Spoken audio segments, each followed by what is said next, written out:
जय श्री कृष्णा। हम लोग श्रीमद् भागवत के स्कंध 1 अध्याय 3 28वां श्लोक इस पर चर्चा कर रहे हैं। इसमें अंश अवतार, कला अवतार के बारे में कहा गया और कहा गया कृष्णस्तु भगवान के स्वयं। तो कई बार इस श्लोक का अर्थ लोग ये लगाते हैं कि केवल कृष्ण ही भगवान है, बाकी सब तो छोटे छोटे हैं, बाकी सब परिपूर्ण नहीं है। और मैंने पिछली बार भी बताया कि जितने भगवान के अवतार हैं, चाहे वो अंश अवतार हो चाहे कला अवतार हो, सभी पूर्ण अवतार हैं। इसमें एक और बात नोट करने जैसी है श्लोक में, एते चांश कला पुंसः कृष्णस्तु भगवान स्वयं। एते च ये यूज किया गया। च का अर्थ होता है and this, all this and more.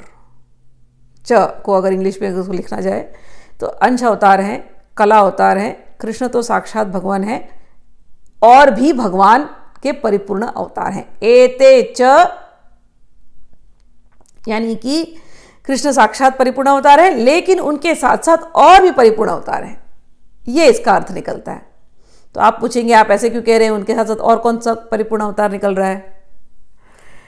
तो अर्थ को देखिए, एते चांस कला पुंसः, एते च अंश कला। अंश का व्याख्या क्या है? अंश अवतार की, अंश अवतार की व्याख्या वो है कि जो इस धरती से भूभार हरण करे, असुरों का वध कर दे, वो है अंश अवतार। कला अवतार की व्याख्या क्या है? जो मुमुक्षुओं को ज्ञान दे, वो कला अवतार। परिपूर्ण, पूर्णतम अवतार की व्याख्या क्या है? पूर्ण अवतार की व्याख्या ये है जो असुरों का वध करे, भूभार हरण करे, मुमुक्षुओं को ज्ञान दे, धर्म की संस्थापना करे, उसको कहते हैं परिपूर्ण अवतार। श्री रामचंद्र के अवतार में ये देखने को मिलता है। इसीलिए एते च रामचंद्र भी पूर्ण अवतार है। कृष्ण तो है ही पूर्ण अवतार, उन्होंने तो किया ये तीनों काम। रामचंद्र भी पूर्ण अवतार है। तो कई बार लेकिन फिर भी लोग आर्ग्यूमेंट करते हैं, अरे लेकिन रामचंद्र के अंदर ना केवल 12 गुण थे, श्री कृष्ण के अंदर ना 16 गुण थे, इसलिए रामचंद्र परिपूर्ण अवतार है, श्री कृष्ण परिपूर्णतम अवतार है। रामचंद्र के अंदर सारे गुण थे जो श्री कृष्ण के अंदर है, कोई अंतर नहीं उनमें, लेकिन उन्होंने उस अवतार में उन गुणों को प्रकट नहीं किया। 4 गुणों को उन्होंने छुपा करके रखा, ज्यादा परिपूर्ण उसको फैलाया नहीं। कौन से 4 गुण श्री कृष्ण के? रूप माधुरी, वेणु माधुरी, लीला माधुरी, प्रेम माधुरी। ये 4 गुण जो श्री कृष्ण के अंदर अधिक हैं, रामचंद्र ने अपने अवतार में उनको प्रकट नहीं किया। ऐसा नहीं था कि रामचंद्र का रूप, रामचंद्र के रूप तो रूपवान उनसे था ही कौन, उनसे ज्यादा जब उनका अवतार हुआ तो उनको वेणु बजाने नहीं आती थी क्या? आती थी, लेकिन उस अवतार में उनको नहीं बजाना था। उनको क्या लीलाएं जैसे जैसे कृष्ण करी, रास लीलाएं सब करी, क्या रामचंद्र को रास लीला करने नहीं आती? आती होगी, आती ही है। उन दोनों में कोई अंतर नहीं है, लेकिन उस अवतार में उन्होंने उसको प्रकट नहीं किया।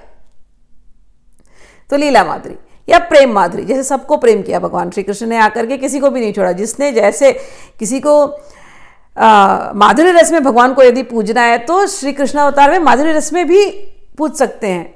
श्री रामचंद्र ने उसको थोड़ा कंट्रोल रखा कि नहीं, मैं तो एक पत्नी व्रत हूँ इस अवतार में, तो उन्होंने अपने मर्यादा पुरुषोत्तम अवतार उसको बना करके रखा, उसकी मर्यादा बना करके रखी। तो ये 4 गुण उन्होंने प्रकट नहीं किया, इसीलिए उनको कह दिया कि 12 गुण है, इनके अंदर 16 गुण है।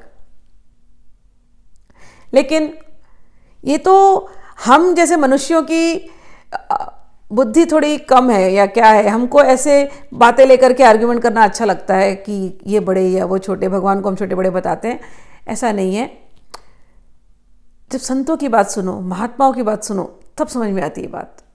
वाल्मीकि रामायण पढ़ते हैं तो देवर्षि नारद सबसे बड़े गुरु, भगवान का मन। देवर्षि नारद वाल्मीकि जी के पास जाते हैं और कुछ प्रश्न करते हैं जिनमें वो 16 गुण गिनाते हैं। और वो 16 गुण किसके हैं? वो 16 गुण रामचंद्र जी के हैं। तो जो लोग कहते हैं कि श्री कृष्ण में ज्यादा गुण है और रामचंद्र में ज्यादा गुण नहीं, भाई कला का अर्थ होता है गुण, और श्री रामचंद्र में भी 16 गुण है, भगवान श्री कृष्ण में तो है ही, पता ही आप लोगों को। तो वो क्या 16 गुण है वो देवर्षि नारद कहते हैं। केवल उन श्लोकों को मैं पढ़ देती हूँ। कोनस्मिन् साम्प्रतं लोके गुणवान् कश्च वीर्यवान् धर्मज्ञश्च कृतज्ञश्च सत्यवाक्यो दृढव्रतः चारित्रेण च युक्तः सर्वभूतेषु कोहितः विद्वान् कः क समर्थश्च कश्चैक प्रियदर्शनः आत्मवान् को जितक्रोधो द्युतिमान् को अनुसूयकः कस्य बिभ्यति देवाश्च जातरोषस्य संयुगे। नारद जी कहते हैं, हे वाल्मीकि जी, हे महर्षि जी, मेरी बड़ी इच्छा है, बड़ा कौतूहल है ये जानने में कि क्या इस धरती पर कोई ऐसा है, ऐसा कोई अप्रतिम है जो गुणवान है, जो वीर्यवान है, यानी बहुत करेजियस है, बहुत बहादुर है, जो धर्मज्ञ है, धर्म को जानता हो, और साथ में कृतज्ञ है, जो सत्य आचरण करता हो, जिसके वाक्य सत्य हो, प्राण जाए पर वचन न जाए, ऐसा, जो दृढ़ है, जो दृढ़ व्रत है, वेरी डिटरमाइंड। और इतना सब होकर के भी कौन ऐसा है कोई धरती पर जो जिसके अंदर सारे अच्छे चरित्र के गुण हो? चारित्रेण चको युक्त, किसका चरित्र सबसे अच्छा है? और इतना गुण होते हुए भी जो सर्वभूत हिताय, सर्वभूतेषु कोहितः, सभी की सभी लोगों का हितकारी, ऐसा कोई है? कोई है ऐसा जो सबसे बड़ा विद्वान हो और सबसे बड़ा समर्थ हो?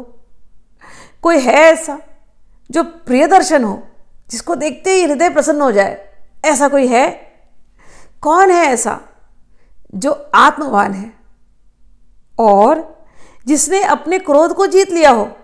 इतने सब गुण होते हुए भी क्रोधी प्रकृति का न हो, बड़ा शांत शीलवान प्रकृति का हो। कौन है ऐसा? द्युतिमान, कोई है ऐसा? और जो कभी किसी से जलन ना करता हो, जो इतना बहादुर हो कि देवतागण भी उसको देख करके घबरा जाए, और उसके बावजूद वो सबके ऊपर उसका प्रेम हो, ऐसा कोई है? तो अब ये जो इतने गुण गिनाए, ये 16 गुण हैं भगवान श्री रामचंद्र के।